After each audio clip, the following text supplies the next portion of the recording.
Bonjour à tous et bienvenue dans ce 6h30.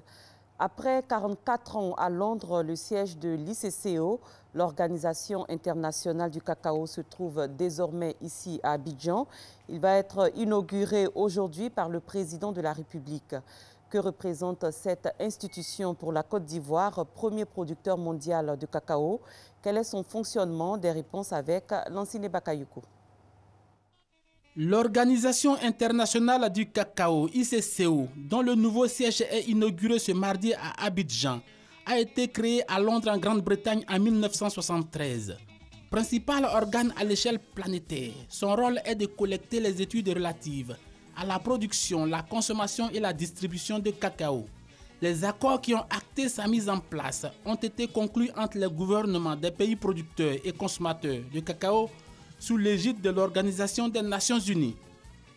En février 2001, l'accord a été renégocié à l'occasion de la conférence sur le cacao organisée par l'ONU. Ouvert à la signature et à la ratification, il est entré en vigueur le 1er octobre 2003.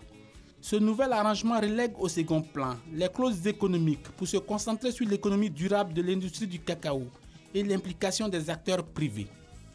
L'accord soutient également le développement de la collecte, l'analyse, l'étude et la diffusion des statistiques concernant les marchés mondiaux. L'idée, améliorer la transparence.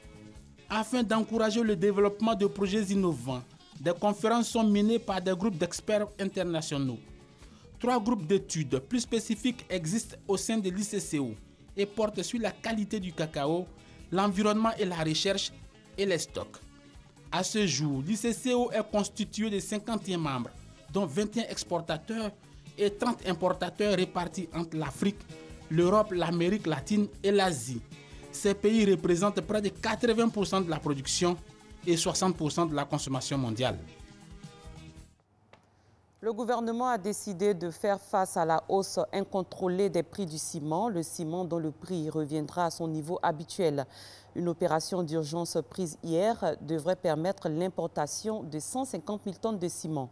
Cette mesure a pour but de combler le déficit actuel estimé à 50 000 tonnes. Nous restons avec Lansine Bakayoko. Au premier trimestre 2017, la quantité de ciment disponible sur le marché est évaluée à 918 582 tonnes, contre une demande estimée à 972 082 tonnes. Il apparaît donc un déficit de 53 500 tonnes de ciment. Conséquence de ce déficit, 20% d'augmentation chez les revendeurs. Pour faire face à la situation conjoncturelle actuelle et faire baisser la tension sur les prix, le gouvernement a décidé de mener une opération d'urgence d'importation de 150 000 tonnes de ciment. Cette importation sera effectuée par les cimentiers en activité sur la période allant d'avril à juillet 2017.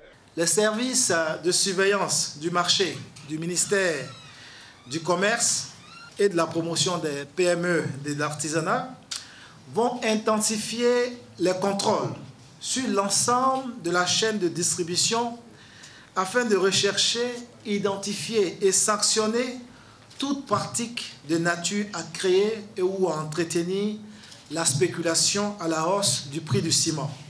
À court terme, les travaux d'extension des capacités de production de 2 unités industrielles devraient permettre de disposer d'une capacité additionnelle de 2 millions de tonnes à fin juin 2017.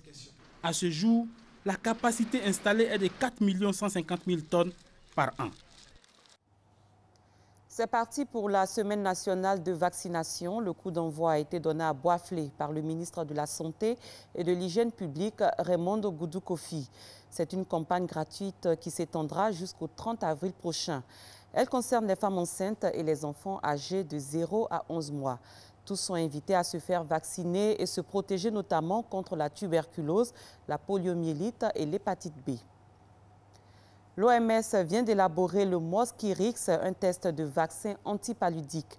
Au moins 360 000 enfants vont en bénéficier dans le cadre d'un programme pilote dans 3 pays africains d'ici à 2020. Chaque année, des milliers d'enfants sur le continent meurent de paludisme. Sidonie Davila. Le continent africain en première ligne pour un premier test grandeur nature avec Mosquirix, le vaccin le plus avancé anti-paludique. Annoncé ce lundi à Nairobi au Kenya, à la veille de la journée mondiale du paludisme, le programme pilote sera mené au Kenya, au Ghana et au Malawi. 3 pays qui ont déjà participé à de précédents tests à une petite échelle. Il a fallu 30 ans pour élaborer un vaccin contre le paludisme efficace. Mesdames et messieurs, je suis très heureuse de vous dire que maintenant les vaccins contre le paludisme semblent très prometteurs avec plus d'une vingtaine de formules à différents stades de développement.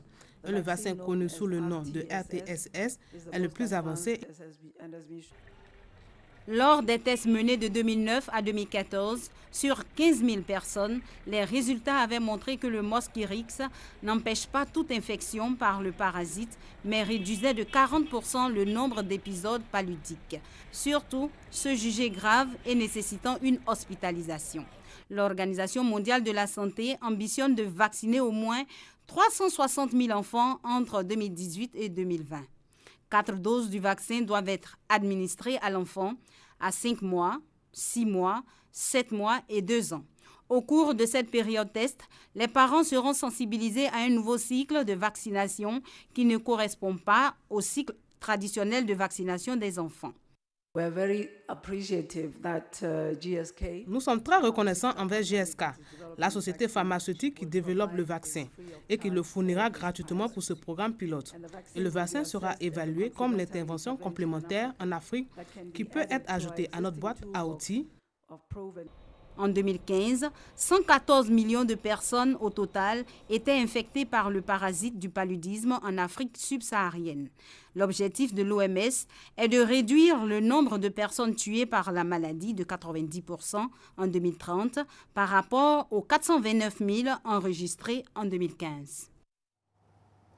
En culture, les rideaux sont tombés samedi dernier sur la 13e édition du FICAD, le Festival international de la culture et des arts de Daoukro. Une parade carnavalesque et un concert reggae ont meublé l'événement. Il était placé sous le thème de l'optimisation des potentialités culturelles et touristiques pour un développement local efficient. David Soyo, Aboussanougou. La place Henri Konan Bédié de Daoukro transformait le temps du FICAD 2017, le Festival international de la culture et des arts de Daoukro, en un espace de carnaval.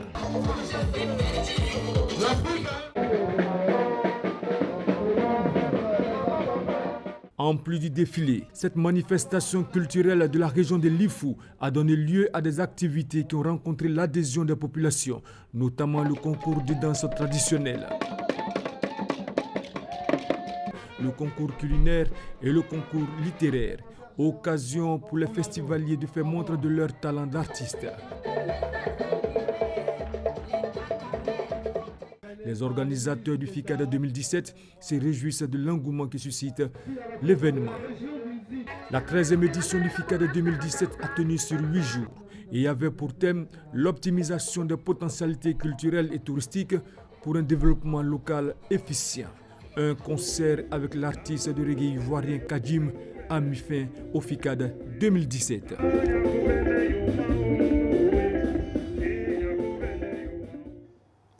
Décédé le 24 avril 2016 lors du 9e Festival des musiques urbaines d'Anoumambo Femua, Papa Wemba a été immortalisé à Anoumambo. La cérémonie d'hommage a eu lieu aujourd'hui dans le dit village à Makori. Pour les ministres de la Culture de la Côte d'Ivoire et de la République démocratique du Congo, Papa Wemba reste une légende de la musique africaine. Pour eux, il sera toujours présent dans les esprits des mélomanes à travers ses œuvres. Un défilé de mode a eu lieu également pour rendre hommage à l'illustre disparu qui aimait bien s'habiller. La Guinée-Conakry est désormais la capitale mondiale du livre. C'est une décision de l'UNESCO. Elle a été prise le 23 avril dernier. Des projets de construction de médiathèques dans chaque quartier de la capitale vont être lancés. C'est la première fois qu'un pays francophone est désigné capitale mondiale du livre par l'Organisation des Nations Unies pour l'éducation, la science et la culture. Malika Koulibaly. Conakry, capitale du livre pour l'année 2017. Le pays d'Alpha Condé, premier pays africain francophone à être choisi par l'UNESCO pour relever le challenge. et Conakry, au même titre que Madrid, Montréal et une quinzaine de capitales avant elle, compte devenir un temple du livre à l'échelle planétaire durant 1 an. Les Nations Unies ont été séduites par les initiatives de l'État guinéen en faveur de l'accès du livre à tous, la population étant à 60% analphabète selon des estimations nationales. À titre d'exemple, construction de médiathèques dans chaque commune et plusieurs points de lecture, un projet global d'environ 5 milliards de francs CFA. L'objectif est de créer une culture du livre et de la lecture. Cet engagement de l'État est soutenu par l'UNESCO qui va cette année 2017 accompagner la Guinée-Conakry, capitale mondiale du livre. Ce seront donc 12 mois de rendez-vous culturels, de représentations théâtrales, d'ateliers sur toutes les déclinaisons de l'art littéraire. Chaque mois donc seront à l'honneur films, pièces, auteurs et bien d'autres acteurs culturels du pays. La Guinée au centre de l'activité littéraire mondiale pour 2017. Conakry succède à Wrocław en Pologne, choisi en 2016. Le titre de capitale mondiale du livre lancé en 2001 à Madrid en Espagne par l'UNESCO consacre les efforts de la qualité des programmes municipaux pour la promotion du livre et de la lecture. Pour 2018, c'est la capitale de la Grèce, Athènes, qui a été choisie. C'est la fin de cette édition. Merci de l'avoir suivi. Très bon début de journée à tous et à toutes.